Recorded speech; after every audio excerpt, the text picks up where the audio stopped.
Всем привет, ребята! У меня есть история про свою, сендер если қазақ болсаңдар айтып берейін ал.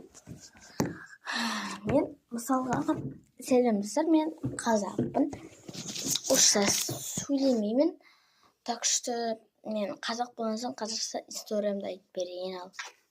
Мен сабақтан кейін сағат 12-де шығам. Азанға 12-де. Сосын мен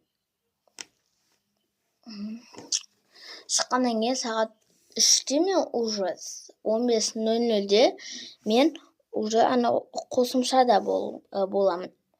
Мені апарып тастайды, ал мен кіре берем. Но енді ол жақын емес. Содан кейін барып мен қар өте қар жауып тұрған.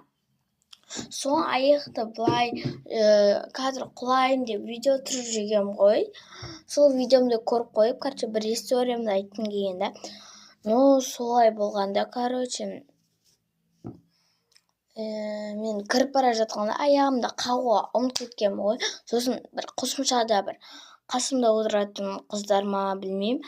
Қыздарды бүйтеді, о томпақ қыз деген Раяна бүйтеді маған. Хотя бы аяғыңды қағып келмейсің бе деп.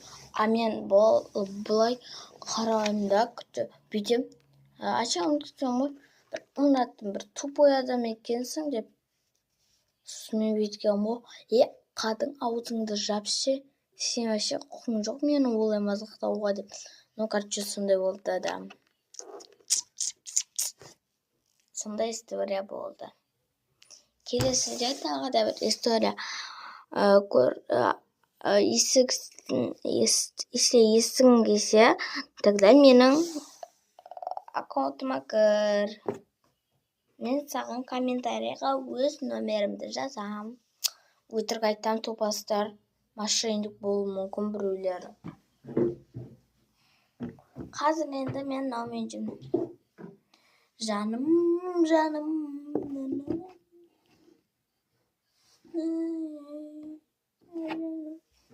Қазір көрсем, если көрінбей.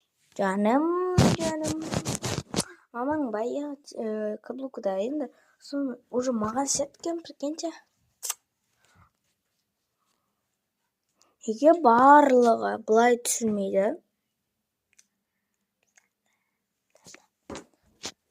Мама келді,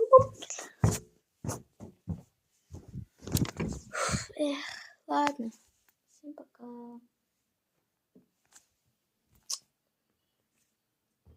Сондай бұл история болды. Бәріңіз